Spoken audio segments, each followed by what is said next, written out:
Bismillahirrahmanirrahim. Alhamdulillahirrabbilalamin. Wassalatu wassalamu ala ashrafil anbiya'i wal mursalin wa ala alihi wa sahbihi ajma'in. Assalamualaikum warahmatullahi wabarakatuh.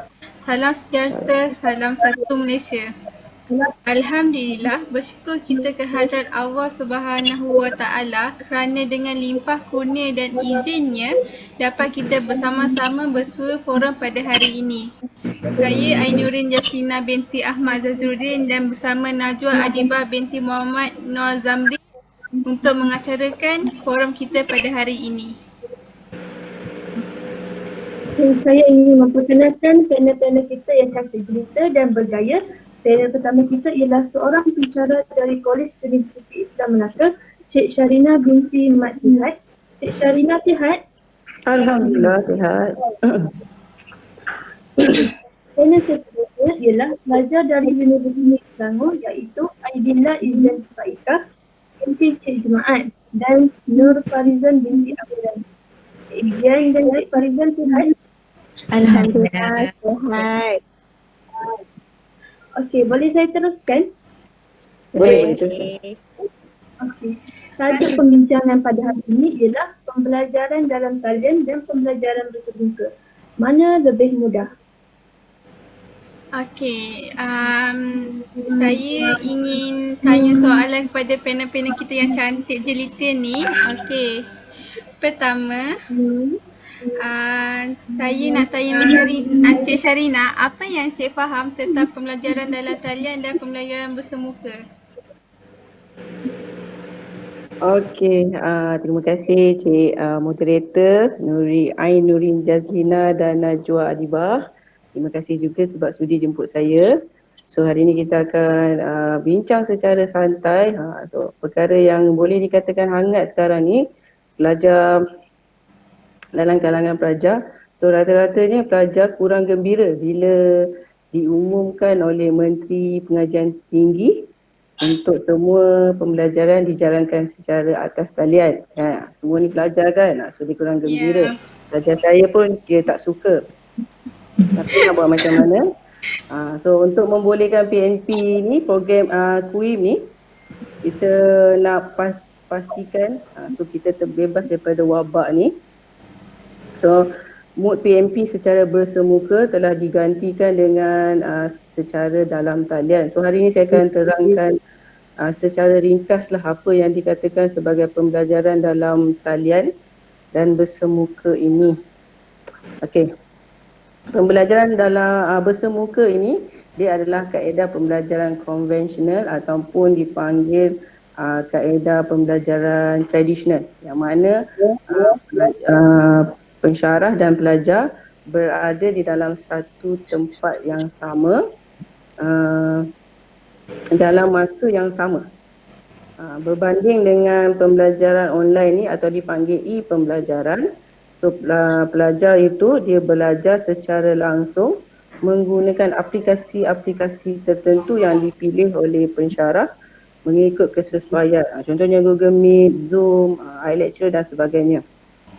So online learning ni juga dipanggil sebagai pembelajaran jarak jauh. So tadi tu bezanya, yang tadi tu pelajar dan pensyarah berada di satu tempat yang sama. Yang online ni pelajar dan pensyarah berkomunikasi di dalam secara maya. So maksudnya pelajar tu boleh berada di mana-mana saja. So dia still juga pembelajaran tu tetap berlaku. So tu beza dia pembelajaran atas talian dan bersemuka. Okey, terima kasih Cik Sharina. Okey, soalan ini saya nak tuju kepada Cik Farizan. Cik Farizan, apa yang Cik faham tentang kekerapan pelibatan pelajar dalam menggunakan pembelajaran di dalam kelas? Boleh Cik terangkan sedikit? Boleh. Terima kasih Cik Ainurin atas soalannya. Apa yang saya faham, semuanya bergantung kepada gaya pengajaran seorang pendidik itu sendiri. Ada kalanya pengalaman ni mempengaruhi gaya pengajaran dan pembelajaran pelajar. maka kekerapan penglibatan pelajar dalam menggunakan pembelajaran di dalam kelas ni banyak membantu kebersanan pembelajaran pelajar. Macam banyaklah cara kan dapat melibatkan pelajar untuk menggunakan pembelajaran di dalam kelas. Contohnya macam kaedah kuliah, membuat perancangan kuliah, menyediakan nota kuliah. Itu dapat menarik minatlah pelajar untuk menggalakkan diorang dalam terlibat dalam pembelajaran di dalam kelas. Itu je. Okey. Cik Izan, bagaimana kefahaman Cik tentang kekerapan pelajar dalam pembelajaran dalam kelas? Boleh Cik terangkan? Okey, terima kasih Cik Ainuri. Pada kefahaman saya lah pula, kekerapan pelibatan pelajar di dalam kelas ni berbeza sebab pembelajaran bersemuka ni seperti kita pergi ke kelas dan ianya adalah sangat ramai pelibatan pelajar kerana kita sendiri yang bawa diri kita dan gerak masuk ke dalam kelas sambil kita menunggu pensyarah atau guru masuk ke dalam kelas. Manakala kalau macam sekarang kita tahu kita belajar di dalam talian seperti Google Meet atau apa saja komunikasi yang kita dapat bercakap dan bertemu dengan semua orang di dalam talian, dan kekerapan pelibatan pelajar dalam pembelajaran talian adalah sedikit kurang lah daripada bersemuka di dalam kelas.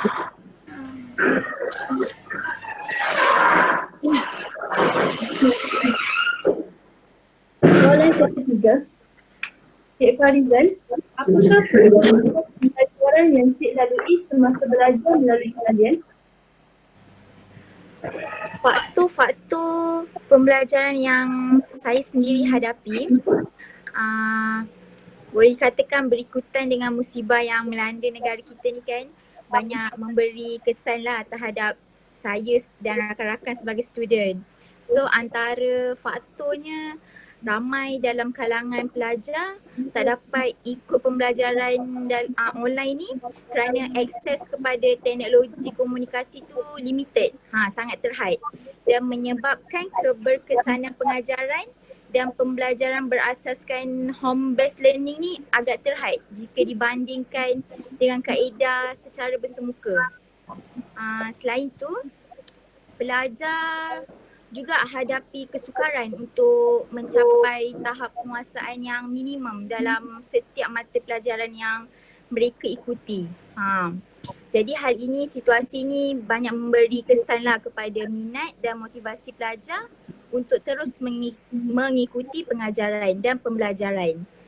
Jadi kesan lain yang boleh saya sendiri dapati ialah pengurusan emosi. Ini kerana sesi pembelajaran online ni mempunyai jadual yang tertentu yang ditetapkan sendiri oleh pensyarah dan mengambil kira peranan pelajar untuk membantu ibu bapa di rumah. Jadi selari dengan norma baharu ni, pembelajaran secara atas talian ini sangat memerlukan komitmen dan sokongan yang tidak terhinggalah oleh parents untuk membantu pendidik mendidik anak-anak mereka. Ibu bapa kena fahamlah norma baharu ni untuk memberi ruang kepada anak-anak menghadiri kelas atas talian ni. Baik, saya itu je. Okay, baiklah. Cik Izan pula, boleh Cik terangkan sedikit faktor-faktor pembelajaran yang Cik hadapi? Okey, faktor-faktor yang pembelajaran yang dihadapi macam sekarang di dalam era digital revolusi terkini, bidang pendidikan ni kita tahu tidak ketinggalan lah dalam mengalami transformasi ke arah antropologi dan pedagogi secara digital. Pelaksanaan pembelajaran atas talian ni telah kita tahu dipraktikkan di negara-negara maju kerana ia dipercayai mampu memberi pelbagai manfaat dan kebaikan.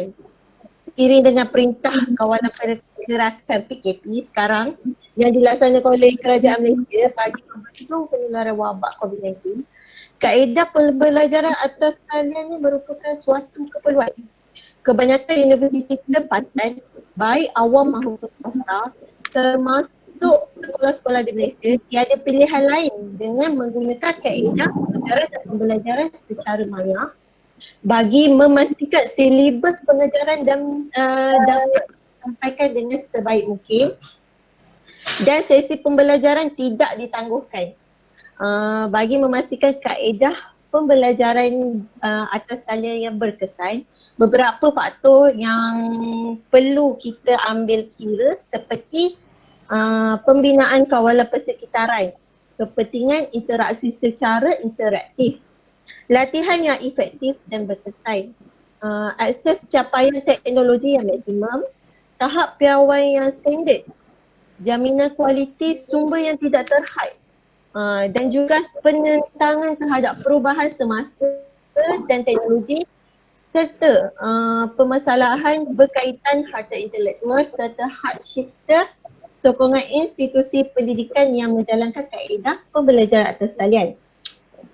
Justru itulah setiap pendidik ni harus memperkenalkan metodologi yang dapat membantu meningkatkan kualiti proses pembelajaran dengan menyediakan informasi yang berguna tentang pelajar dan aktiviti yang telah dijalankan oleh mereka dalam sistem pembelajaran atas talian. Pendidik dan juga institusi yang menjalankan kaedah pengajaran dan pembelajaran atas talian perlu memastikan bahawa rangkaian sosial adalah boleh dipercayai dan mampu untuk mengukur prestasi akademik sebenar selain memastikan jaringan keselamatan yang terkawal agar tiada isu kebocoran maklumat yang tidak wajar. Tidak dapat kita nafikanlah melalui kaedah pembelajaran atas talian banyak manfaat yang boleh didapati. Pengajaran atas talian ni membolehkan proses pembelajaran yang dilaksanakan tanpa mengira jarak dan bilangan ahli yang melayarinya. Walau bagaimanapun lah, setiap pendidik harus mengambil kira beberapa faktor yang perlu dilalui oleh realiti kebanyakan pelajar, iaitu bukan semua pelajar mempunyai akses capaian internet yang baik. Masih ada di kalangan pelajar yang tinggal di pedalaman, pelajar yang berada di rumah sepanjang PKP perlu membantu ibu bapa menguruskan aktiviti harian, kediaman yang tidak selesa serta kemudahan telefon pintar dan aksesori berkaitan bukan canggih dan terkini. Justru pendidik perlu bijak untuk menangani isu tersebut secara berhemah. Kita perlu mengambil langkah proaktif bagi memastikan tiada sesiapa yang ketinggalan ketinggalan sepanjang proses pengajaran dan pembelajaran serta matlamat utama pembelajaran secara holistik dan inklusif tercapai. Okey, terima kasih Cik Izin dan Cik Aidan. Okey, soalan keempat, Cik Sharina. Sepanjang perintah kawalan pendidikan, bagaimana pengalaman Cik Sharina mengajar melalui talian? Boleh Cik terangkan pengalaman Cik Sharina? Okey, kalau nak bercakap tentang pengalaman ni, saya punya pengalaman mengajar, saya baru je 3 tahun jadi pensyarah dekat UIM ni. So memang selama 3 tahun, ni masuk tahun ketiga dah ni, semuanya bersemuka. So ni first time saya mengajar online. So first tu masa kita nak start bulan 6, 15 Jun untuk kelas pertama secara online tu, dia ada perasaan yang agak bimbang juga. So sebab saya kena bersedia daripada fizikal dan mental. Sebab ini macam kita nak bercakap secara maya ni, dan bukan semua kita dah buat gambaran bahawa bukan semua pelajar akan onkan kamera. Especially pelajar perempuan. Sebab bila kita, dia kan ada perbezaan. So bila kita pergi kelas, pelajar tu get ready lah, dia bersiap semua kan. So bila dia pergi dekat online ni, so memanglah dia tak bersiap. So jadinya kita dah bersedia daripada segi mental kita dah tahu pelajar tak akan onkan kamera. Jadi pensyarah ni, dia akan mengajar macam shot sendiri. So saya depan kamera, so tak apalah, saya faham pada awal pada mula-mulanya memang saya rasa kekok sikit sebab tak boleh tengok muka pelajar. Sebab saya jenis yang saya akan tengok muka pelajar sebab kita nak tengok ekspresi pelajar, macam mana dia menerima ilmu yang disampaikan, dia faham ke tak daripada raut wajah dia. So kita boleh faham. So bila dalam maya kita boleh nampak maksudnya pelajar tu dia faham ataupun tidak. So kalau bila secara atas talian ni, so saya mengagak-agak saja, so saya mengandaikan yang pelajar tu faham apa yang disampaikan. So saya ambil masa dalam seminggu atau 2 minggu untuk sesuaikan diri saya dengan pembelajaran secara online ni. So first tu agak kekok lah, lagi satu dengan nak gunakan macam mana nak record, so macam nak ambil attendance, semua benda-benda macam tu minggu pertama, minggu kedua, so dia agak kelang kabut sikit lah. So atau bila minggu ketiga dan seterusnya, so dia dah jadi kebiasaan dan saya rasa saya suka kot buat pengajaran online ni. Baca mesti tak suka.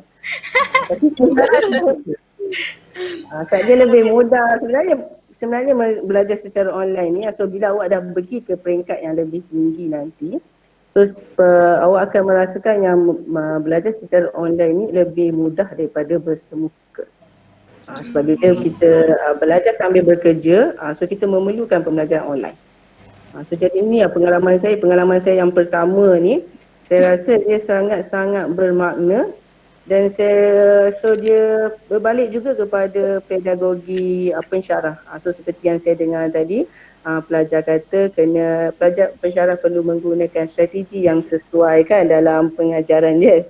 So daripada pihak pensyarah, so dia memang dah gunakan dah semacam-macam strategi untuk dia menarik minat pelajar. Untuk dia bukakan kamera dia, untuk dia buat penglibatan diri dia. So kat situlah pengalaman saya tu, first time saya mengajar online ni. Okey. Terima kasih Cik Sharina. Okey, soalan seterusnya untuk Cik Sharina juga. Apa perbezaan pembelajaran dalam talian dengan pembelajaran bersemuka? Boleh bagi tak perbezaan dia? Okey, perbezaan mengajar kan. Mengajar dengan online dengan bersemuka. So memandangkan yang ni adalah pengalaman pertama saya. So saya merasakan dia memang ada banyak perbezaan. So yang pertama sekali saya petik tadi daripada panel yang Farizan cakap penglibatan. Penglibatan pelajar yang bersemuka tu dia kata dia lebih kan. Yang online ni kurang. Ya, yang itu tepat sekali. Saya tak faham kenapa pelajar bila online tu dia rasa malu. Dia rasa malu sebab saya bila saya bercakap dengan pelajar, dia kata bila online ni pelajar kurang, penglibatan tu kurang. Sebab biasanya kalau online ni kita tak nampak pun, kita hanya dengar suara saja. So kat situ tak ada timbul rasa malu. Sebab kalau bersemuka pun rakan-rakan awak akan nampak diri awak yang sebenarnya. Sama juga dalam online juga, rakan-rakan awak yang pun nampak juga awak secara macam ni lah diri awak, kecuali awak semester 1. Mungkin kat situ dia rasa malu, tapi bila bercakap dengan pelajar semester 3 dan ke atas, so sepatutnya tidak ada timbul isu malu. Tu perbezaan dia yang pertama tadi. So ni daripada pensyarahan. Wah, Nacik pensyarah. Tadi pelajar dia cari pelajar tulis kan. So yang kedua adalah komunikasi. So, bila saya jenis pensyarah yang suka panggil nama pelajar. Sebab tu kalau Izian dengan Ainurin tu mungkin dia kenal saya sebab saya ingat nama-nama pelajar saya. So saya akan point-point seorang-seorang.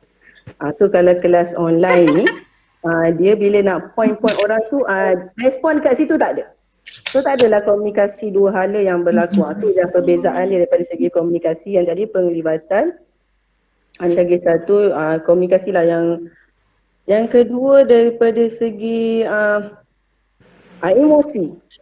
Pensyarah ni bila kita nampak lah bila bersemuka ni kadang-kadang bila kita mengajar, so kalau ada soalan ataupun ada macam pelajar tu tidak memberikan penumpuan yang baik, so dia akan emosi dia berubah kan. Tapi bila kelas online ni memandangkan nak mengambil hati pelajar, dia sentiasa bersabar dekat situ. Kesabaran tinggi bila dalam kelas online ni. So tak boleh buat apa-apa sebab kita kena pastikan yang pelajar ni mendapatkan ilmu. So bila pelajar kata dia ada masalah capaian internet. So nanti pelajar tu pensyarah akan menggunakan kaedah lain. So nanti ada soalan kan tentang kaedah yang digunakan. So saya akan terangkanlah apa yang kaedah yang saya gunakan. So itulah dia saya rasa tiga kot. Yang lain tu macam tempat belajar. So berbeza lah kan. Tempat belajar, penglibatan, komunikasi dan emosi. Tiga perbezaan mengajar di dalam talian dan secara bersemuka ni. So kat situ empat perbezaan. Belajar pun tidur tu dia senyum je.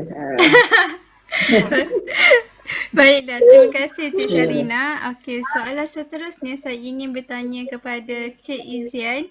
Okey, Cik Izian, sebagai seorang pelajar, bagaimana Encik belajar melalui online ataupun talian? Adakah ia mudah untuk Encik belajar? Okey, terima kasih. Pada pendapat saya lah, sebagai seorang pelajar, saya lebih senang dengan suka pergi ke kelas dan belajar. Kerana keadaan dalam talian pembelajaran ni agak kurang menyenangkan lah. Sebab apabila kita belajar dalam talian ni, kita memang mengharapkan talian internet yang ada. Contoh macam sekarang ni saya duduk dalam di kampung, dekat pula dengan hutan, duduk felda 20 minit. So sini tak ada langsung talian data U-Mobile. Saya terpaksa tapi disebabkan rumah saya ada wifi. Sekarang saya bergantung pada wifi lah. Kalau macam contoh hujan, petir, automatic wifi kalau tidak, meletup tau. Satu pula kan. Jadi bila kita dah tutup wifi ni, lain memang dah confirm tak ada. Habis jadi macam mana saya nak hadir diri dalam kelas dengan rakan-rakan? Sampai saya terpaksa kita rakan-rakan memberitahu kerja yang lecturer beritahu dalam kelas dan beritahu ke sana dalam grup WhatsApp. Lepas tu saya terpaksa lah beritahu pensyarah supaya yang saya tidak dapat hadir masuk ke dalam kelas. Menjadikan saya susah dan ketinggalan apa yang dia ajar di dalam kelas. Kalau kita belajar di bersemuka di dalam kelas, ini memudahkan saya lah untuk pergi ke kelas dan belajar bersama-sama dan dapat menumpukan perhatian pensyarah mengajar di hadapan. Bolehlah saya lebih mudah daripada belajar dalam talian lah. Ini pendapat saya lah. Saya lebih suka belajar ke dalam kelas. Okey, terima kasih. Bagaimana dengan Cik Farizan? Boleh Cik Farizan terangkan sedikit perasaan macam mana Encik belajar melalui online ataupun talian? Perasaan, okey. Cakap pasal perasaan belajar online ni tak boleh digambarkan, Cik. Taklah, sebab saya sendiri pun tak sangka saya tergolong dalam pembelajaran di alam maya. So macam perasaan tu macam bercampur baur. Ada happy sebab macam saya sendiri first semester saya dah belajar online, so macam dapat kenal dengan rakan-rakan pun dekat alam maya lah kan, online semua. So and happynya bila kita punya rangkaian internet tu baik, laju. So kita nak belajar pun bersemangat, enjoy lah kan, seronok lah bila tengok lecturer pun tak ada sekat-sekat kan bila bagi pengajaran. Yang macam sedihnya bila kita dah dapat kenal rakan tapi kita tak dapat bersua muka. So rasa macam bila dia boleh balik universiti ni nak study sama-sama kan, nak buat student life semua. Dan yelah, kita as a student semua ni kena berharap lah semoga pandemik ni berakhir kan. So kita boleh teruskan pengajaran dan pembelajaran ni dekat kuliah sebab dia lagi seronok kan. Macam itulah perasaan saya. Okey, terima kasih. Cik Sharina, aplikasi apa yang Cik guna untuk tugasan dan pembentangan untuk pelajar? Okey, untuk tugasan dan pembentangan, saya gunakan kaedah pembelajaran teradun, blended learning. So blended learning ni dia menggabungkan teknik bersemuka dengan tidak bersemuka untuk kedua-dua bentuk PNP yang berkesan. So untuk pembentangan, so dia akan bersemuka lah dengan saya secara online ni menggunakan Google Meet. Yang untuk tugasan, so tugasan untuk subjek yang saya berikan untuk subjek matematik ni, sebab dia ada tugasan untuk analisis video, so dia ada tugasan untuk membuat RPA, RPH matematik, so semua tu menggunakan Schoology. Maksudnya dekat situ assignment, so saya upload dekat Schoology tu, so dia akan baca tugasan dan tuliskan di situ. So dia akan komen lah apa yang tugasan yang saya berikan kat situ, dia akan komen dekat Schoology. Lepas tu dia juga perlu upload semua tugasan dia semua di dalam Schoology dan juga menunjukkan cara pengajaran dia yang perlu diuploadkan di YouTube. So saya guna Schoology, Google Meet, YouTube. Banyak juga ya nak guna. YouTube. Okey, terima kasih. Kalau ada pensaran lain dia guna FB Live. So dia akan macam-macam medium yang dia akan guna. Kan ni lah kan pelajar nak tunjukkan diri dia, kehebatan diri dia. Sebab tu kelas online orang katakan dia lebih menyeronokkan sebenarnya kalau pelajar itu melihat pada kaedah yang positif. So dia akan menunjukkan diri dia, apa yang dia belajar kepada orang ramai yang menonton video-video live dia. Okey, banyak juga ya aplikasi nak digunakan.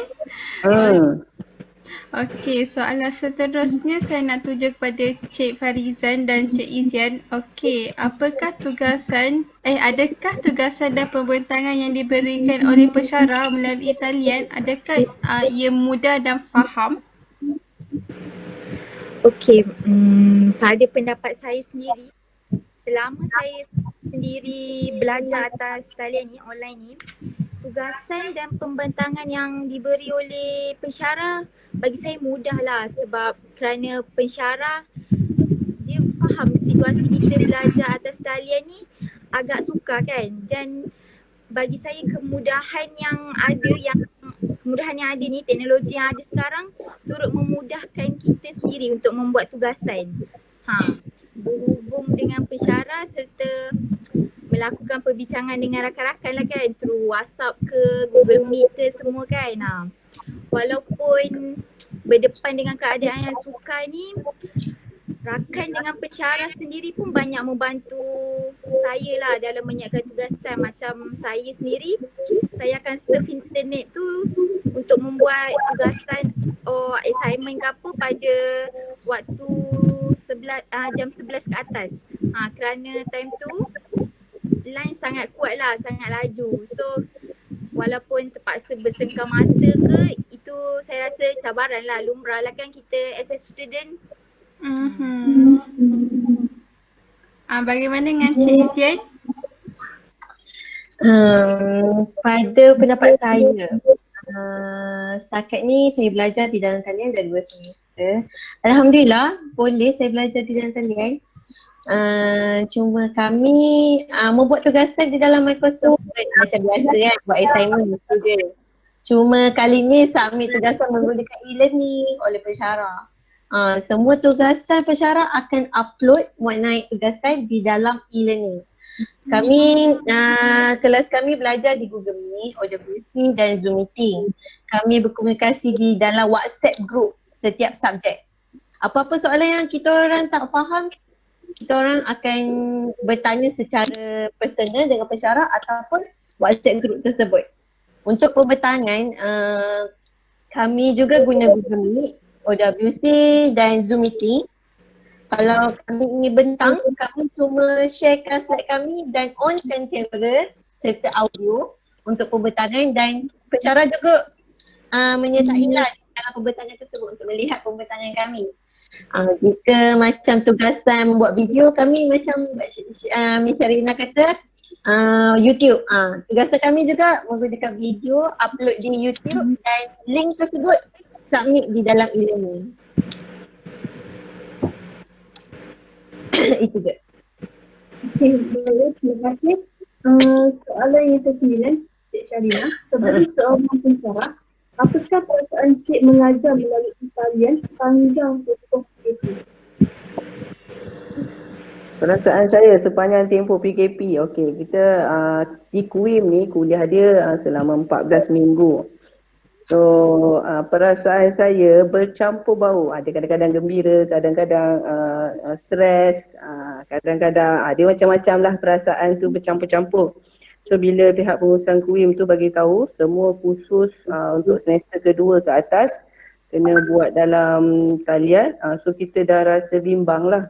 Sebab apa aplikasi tu kita nak kena guna, apa aplikasi nak guna, so macam mana nak guna. Untuk saya yang dah berumur ni mungkinlah penggunaan teknologi ni saya tak berapa sangat nak mahir. So sebab tu saya menggunakan sebab kita dah terbiasa dengan kaedah tradisional dan bersemuka. So bila kita nak berpindah kepada online ni, so dia rasa bimbang lah kat situ. So nasib baik pengurusan KUIM ni, so dia ada buat khusus untuk pensyarah. So kita boleh gunakan Loom untuk rekodkan pengajaran. So kat situlah saya belajar macam mana nak gunakan Loom. Itu pun ambil masa juga seminggu untuk saya mahir menggunakan Loom. Itulah dia perasaan dia kan. Sedih kalau tak boleh buat, macam okey macam mana nak deliverkan pengajaran tu, nak bagi dekat pelajar. Sebab pelajar kan dia nak yang benda yang mudah yang dia faham kan. So kat situlah perasaan saya. So Muja ada dalam ni. Jadinya bila dah lama-lama tu saya rasakan macam mengajar dalam talian ni adalah satu benda baru dan dia sangat berharga buat pensyarah. So andai kata pensyarah tu busy dan tak ada masa bukan tak ada masa, macam perlu menghadiri meeting ke, so dia dah siapkan video pengajaran. So kat situ saya rasa ada kebaikannya juga belajar dalam talian ni. So saya tahu macam mana nak gunakan Loom. So tak adalah pelajar tu tertinggal, perlu ganti kelas. Kan. So Izian dengan Nurin pun dia tahu kan macam mana pensyarah gantikan ke waktu malam. So pensyarah pelajar ni sebenarnya dia pun tak suka kelas waktu malam kan. So kat situ saya dah belajar dah macam mana guna Loom. So daripada masa ke masa sepanjang tempoh tu, so adalah sikit perubahan emosi. Dia rasa gembira, dia rasa selesa. So saya pun dah selesa. So pelajar saya pun dah mula rasa selesa dengan kelas-kelas online ni. So sebenarnya kelas online ni dia banyak memberi impact kepada PNP. So kat sini sebagai pensyarah, so dia kita kena sesuaikan dengan norma baru ni dengan cepat. Sebab kita tak tahu bila pandemik ni akan selesai. So saya tengok tadi Izian pun dia dah mula rasa selesa bila masuk semester 1, semester 2. So sebenarnya pelajar ni bila dia rasa macam saya lah, baru first time kan. So kita rasa tak selesa dengan pembelajaran online. Tapi makin lama makin bila dah sampai ke hujung-hujung semester tu, dia dah rasa macam dah boleh terima dengan pembelajaran online ni. Okey, terima kasih Cik Sharina. Seterusnya Cik Izian, apakah perasaan Cik belajar melalui talian? Boleh Cik ceritakan sedikit? Okey, perasaan saya belajar dalam talian adalah agak seronok lah bila sekarang dah semester 2. Seronok dan juga unik lah di mana kita menggunakan aplikasi yang ada di dalam komputer rebel maupun telefon. Sebagai contoh, kita sebelum ni kita kelas tak pernah guna Google Meet, tak pernah guna Zoom. Beramai-ramai on camera bila pembentangan. Macam baru ni kita orang ada subjek pemikiran kritis dan kreatif. Pensyarah suruh kita orang buat tugasan. Setiap seorang bawa alam persekitaran yang ada di rumah. Lepas tu waktu hari Jumaat tu kena present, buka kamera, bawa kita boleh tengoklah kawan-kawan apa yang dia orang bawa dan tunjuk Ada yang bawa aloe vera, pokok aloe vera. Ada yang bawa lemon yang dalam peti ais. Macam-macam lah. Jadi kita tu rasa macam seronok lah. Kita di dalam talian kita tak jumpa, tapi at least kita boleh juga jalankan pembelajaran dengan pembintangan tersebut. Benda ni akan jadikan kita lagi berkomunikasi dengan rakan-rakan dan kita antara pelajar dengan pensyarah lebih rapat lah mengeratkan silaturahmi antara satu sama lain. Tapi kat sini masalah jugalah ada jugalah perasaan terkilan disebabkan masalah internet saja. Sampai terpaksa jadi marah dengan sedih. Time-time pula waktu nak submit assignment pada waktu yang ditetapkan oleh pensyarah. Dah siap dah awal, tiba-tiba lain pula, kita tak tahu bila berlaku. Tiba-tiba lain pula tak ada. Waktu tu lah kita nak submit lah, waktu tu lah lain tak ada. Mulalah ketuk laptop lah, ketuk katil lah, apa semualah disebabkan lain. Bila masuk kelas, dengar suara cakap, padahal orang lain okey, tapi bila kita cakap Miss tak dengar lah, Major tak dengar, kita tak tahu lain siapa yang komputer sekarang. Banyaklah kita ketinggalan. Adalah perasaan terketinggalan jugalah kalau tak ada masalah. Lain tu rasanya seronok je. Macam-macam perasaan. Okey, bagaimana mula dengan Cik Hamdan? Boleh Cik terangkan sedikit perasaan Cik belajar melalui talian? Perasaan saya sama je seperti yang saya jawab soalan panel Ainurin tadi. Gembira ada, sedih pun ada, bercampur baur lah perasaan tu kan. So bagi saya perasaan tu happy kan, sebab kita boleh tadi kita dekat rumah, so banyak masa kita boleh gunakan bersama keluarga. Ya. Okey. Baiklah, kedua untuk Cik Sharina, bagaimana Cik Sharina memberi soalan exam atau dipanggil final exam kepada pelajar? Boleh Cik terangkan sedikit? Okey, kita dekat sini untuk online ni di KUIM, dia tak panggil soalan final exam, dipanggil tugasan akhir. So ada tugasan akhir yang disediakan oleh pensyarah dan diberikan kepada pelajar dalam masa 24 jam untuk siapkan tugasan itu. So kat sini, apa soalan tadi? So apa aplikasi cara saya guna? Soalan final, tugasan akhir saya yang kebetulannya akan jatuh pada hari Khamis ni. So pelajar tu saya akan upload tugasan. Saya gunakan ni, apa ke nama tu? Schoology. So ada pensyarah upload video, sebab saya memikirkan tadi ada pelajar dikata internet kan. So saya fikirkan dia nak upload semua tugasan tu ambil masa yang lama. So masa 24 jam tu mungkin tidak sempat untuk dia uploadkan video, cari bahan. So untuk menyenangkan pelajar, so saya bagi tugasan akhir yang mudah saja untuk berbentuk penulisan. So dia hanya upload dalam Schoology sahaja. So saya guna Schoology lah, itu tugasan akhir. So dia lebih mudah. Okey, terima kasih. Saya masih nak bertanya pada Cik Sharina juga.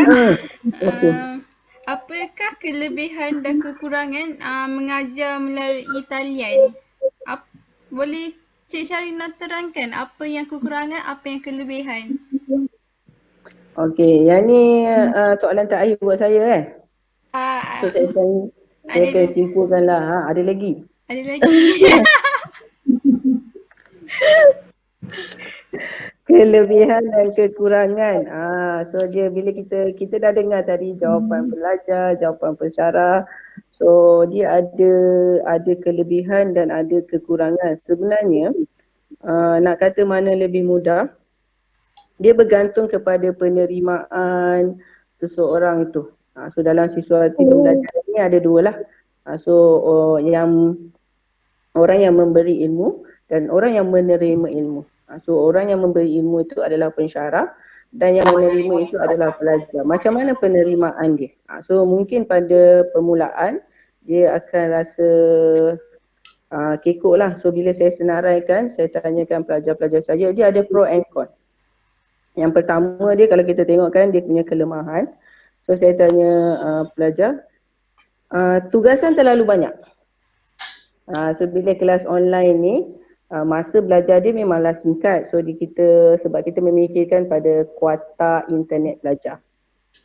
So jadinya kuliah tu masa dia singkat. So tadi kan pelajar dia kata, so bila masa dah singkat, dia ada banyak masa dengan, tak tahulah dia ada banyak masa dengan kawan-kawan ataupun dengan family dia. So dia ada banyak masa untuk dia siapkan tugasan. Dan tugasan yang diberikan oleh pensyarah juga terlalu banyak. So iaitu satu kelebihan untuk belajar secara dalam talian ni. Kalau kita tengok, anda perhatikan diri anda bahawanya saya tengok pelajar ni dia boleh meningkatkan potensi diri. So dia tak sedar sebenarnya dia dah boleh menggunakan aplikasi-aplikasi yang terdapat dalam internet tu untuk dia menghasilkan video yang menarik. So dia boleh menghasilkan poster-poster pengajaran. So dia ada macam-macam dekat situ. Okey. Kelebihan yang ketiga, so maklumat itu mudah diakses. So bila dia nak dapatkan jawapan daripada pertanyaan dia, so dia boleh carilah Google ke YouTube ke, so kat situ. Cumanya kelemahan dekat sini, maklumat memang mudah diakses, tapi pelajar tidak merujuk kepada pensyarah tentang maklumat yang dia dapat. So sebab tu kadang-kadang bila pensyarah tengok dekat situ terkeluarlah bahasa-bahasa Indonesia yang sedangkan dia belajar di Malaysia. Kan? So kat situ. So kat situ ya kekurangan dia. So kat sini lagi-lagi saya tengok juga timbulnya isu yang ketara yang saya lihat bila belajar dalam talian ni. Yang pertama lagi daripada segi line komunikasi antara ahli kumpulan dan pensyarah. Lepas tu komitmen. Komitmen ni maksudnya gangguan persekitaran. So kadang-kadang mungkinlah tengah buat presentation, mak panggil, so jemur baju, mak panggil suruh bagi adik makan. Saya pernah student saya tengah buat presentation ni, saya dengar mak dia ketuk pintu. Mak dia panggil, mak kejap mak tengah buat presentation. Lepas tu tengah-tengah ni saya cakap dengan mak dia. Lepas tu tengah-tengah presentation, mak lalu belakang tengok apa yang anak dia buat. Kat situ so gangguan daripada komitmen. Lepas tu tiga tu lah saya tengok kelemahan daripada belajar daripada online ni. So situ. Kebaikan adalah tentang pengetahuan penggunaan IT. Kat situ dan lagi penggunaan IT waktu belajar yang singkat, so boleh mudah akses maklumat. So sebenarnya kelebihan dan kekurangan belajar dalam atas talian ni dia bergantung kepada macam mana cara pelajar itu mengatasi masalah. So ini dianggap bukan dianggap satu cabaran. So bagi pihak pensyarah, dia dah tahu dah pelajar mungkin ada masalah lain, masalah dari segi komunikasi. Sebab tu pensyarah telah menyediakan satu video Loom. Pernah dengar Loom? Tak pernah lagi. Tak pernah. So Loom ni maksudnya satu pensyarah dia macam ni pengajaran juga tapi dia telah direkodkan. So pensyarah pelajar tu boleh ambil bila-bila masa dia nak dengar semula kuliah yang dikatakan dia tertinggal disebabkan oleh faktor yang pensyarah juga kadang-kadang mengalami masalah bila mengajar line tak ada kan, tersekat-sekat. So inisiatif yang digunakan oleh pensyarah adalah untuk merekodkan segala semua pembelajaran dia. So pelajar tu bila di akhir semester untuk dia buat ulang kaji, so dia akan lihat semula pembelajaran yang dia tertinggal. So dekat sini juga sebenarnya pelajar boleh je berkomunikasi dengan pensyarah, sebab tadi ada yang mengatakan bahawa kelas online ni dia akan mengeratkan hubungan antara dia dengan pensyarah. Sebab tu dia sebenarnya bila kita sebab tu ada hubungan tu erat sebab pelancarah akan memberikan sepenuh perhatian tu bila pelajar tanya. Sebab tu kelas online ni dia hubungan tu jadi kuat. So pelajar dan pensyarah akan sama-sama untuk mengatasi masalah yang dihadapi. So kalau kita tengok statistik daripada MCMC, Malaysia Communication Multimedia Commission, so social networking ni antara peratusan yang paling tinggi yang kerap digunakan. So golongan yang menggunakan yang paling digerak digunakan adalah WhatsApp. So golongan umum yang banyak gunakan social networking ni adalah antara umur dia 20-an. So daripada 18 sampai 25. So memang tinggilah penggunaan WhatsApp, Facebook, Instagram. So jadinya sebenarnya pelajar dia boleh menghabiskan masa dalam 8 jam sehari. So tak ada masalah pun sebenarnya kelas online bagi dia. So dia boleh je. So cumanya masalah, dia ada sikit je masalah. So kekurangannya kat sini adalah daripada segi line sahaja. So bila kita tengok kelebihan dia banyak. So kekurangan dia macam satu je lah, line. So kat situ. So, kalau dia boleh mencari, dia boleh gunakan, cara boleh gunakan video loop. So dia boleh tengok mana-mana video yang telah dirakamkan oleh pensyarah dan gunakan perjumpaan dengan pensyarah yang singkat itu untuk bertanyakan soalan yang dia tidak faham. So sebenarnya mana lebih mudah ini adalah bergantung kepada penerimaan pelajar dan pendidik itu sendiri. So, sebab kita nak menuju ke negara maju, so kita tidak boleh lari dengan penggunaan internet ini. So aplikasi teknologi. So kalau jadinya kita kena gunakan blended learning lah. So bersemuka dan online ni harus digunakan bersama. Okey, terima kasih Cik Sharina. Okey, Cik Izian, saya ingin bertanya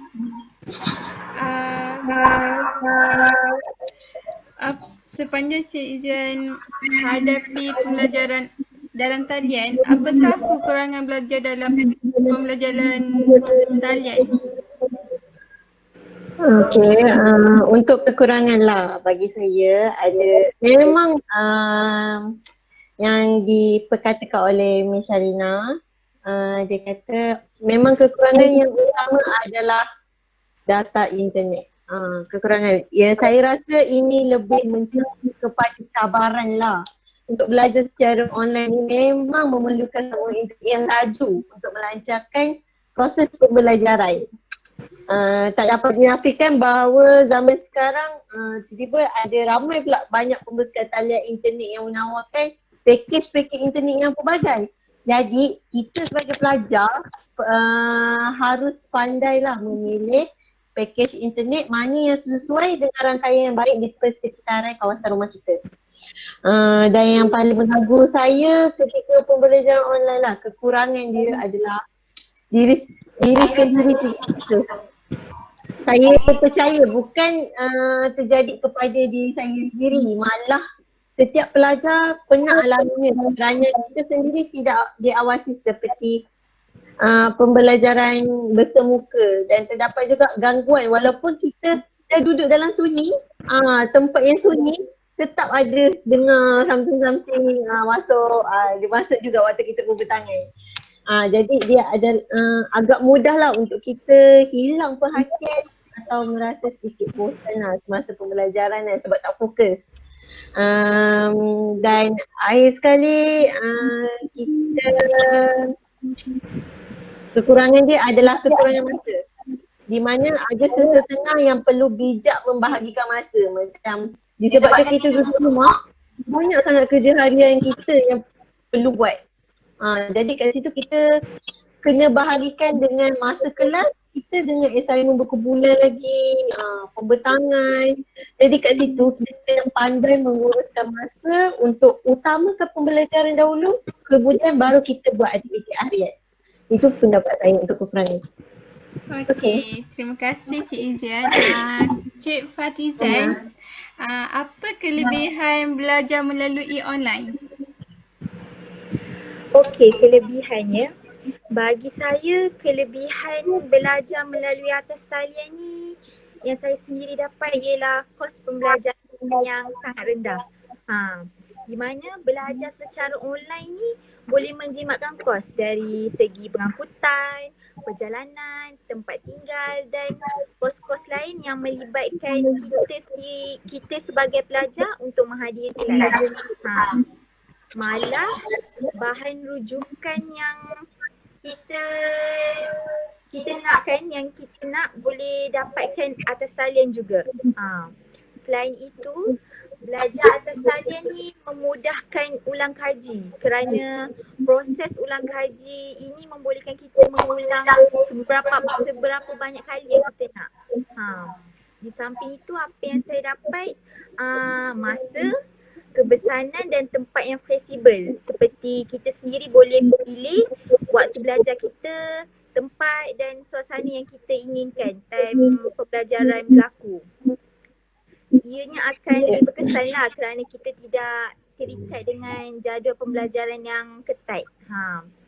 Dan kebaikan lain yang saya perhatikan lah kan, kaedah yang tiada had, iaitu gaya pembelajaran seseorang pelajar yang berbeza. Jadi macam ada yang dalam kategori audio, visual dan kinestetik. So dengan adanya kaedah ni kita as a student boleh sesuaikan diri dengan lebih mudah untuk pembelajaran mengikut kategori masing-masing. Itu saja dari saya. Terima kasih. Ini soalan terakhir untuk panel-panel kita. Wah, Cik Sharina nampak lagu.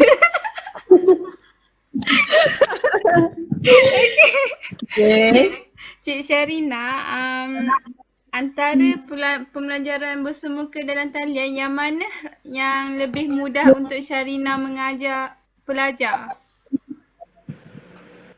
Yang mana lebih mudah? Okey, berdasarkan kalau lihat pada pengalaman saya yang pertama ni kan, saya rasakan sebenarnya dia bukannya atau tau.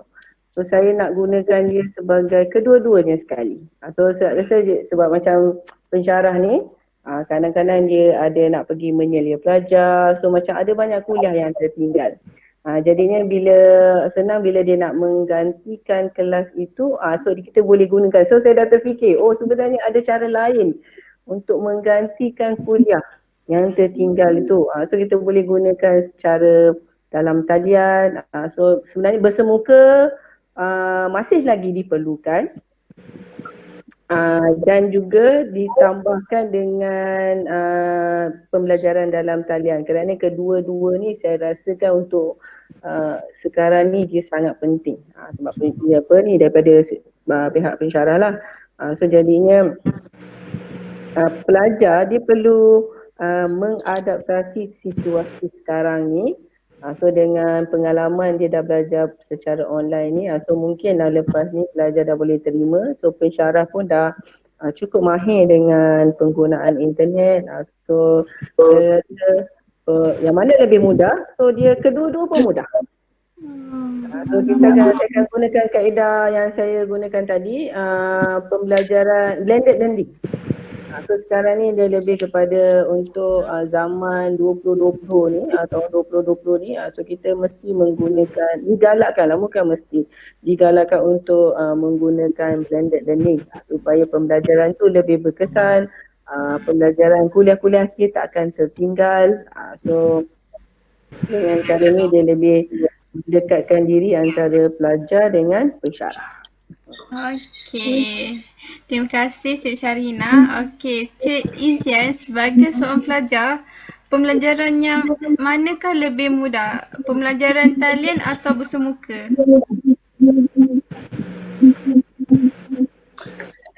Okey, kalau saya setuju pada pembelajaran bersemuka kerana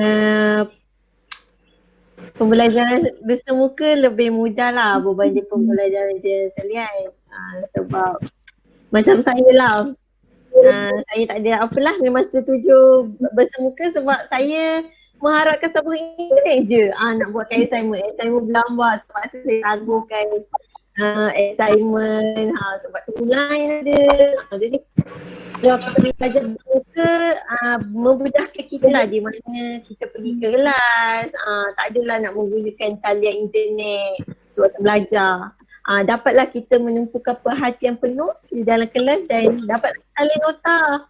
Kita juga dapat buat pembentangan dengan senang, macam contoh macam pembentangan buat pergerakan kreatif, so kita boleh pergi satu ke depan. Lepas tu boleh present dengan rakan.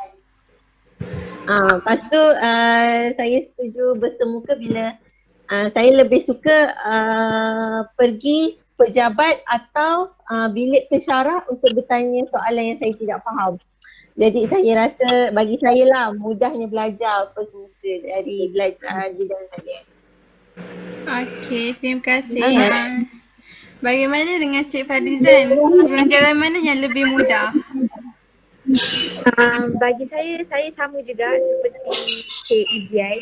Pembelajaran yang lebih mudah bagi saya ialah bersemuka berbanding online kan, kerana bagi saya bersemuka ni pembelajaran yang disampaikan di antara penyampai dan penerima, macam ialah di antara pensyarah dan pelajar, dan ia berlaku secara langsung. Pembelajaran secara bersemuka ni juga bagi saya dia berkesan kerana pensyarah boleh memberi bantuan terus kepada pelajar. Dengan itu pelajar dapat berinteraksi lah dengan guru secara langsung dan bertanya secara terus jika mereka mempunyai sebarang keraguan terhadap perkara yang diajar.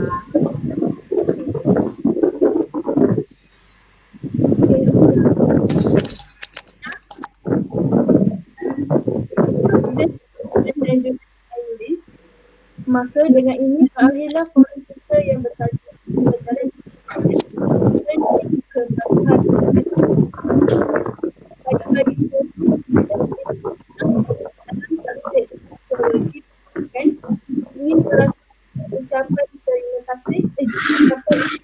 terima kasih kepada semua orang asing pada hari ini. Sebelum berundur, saya mohon maafkan sepanjang forum ini dijalankan. Sesungguhnya kepada kesalahan yang datang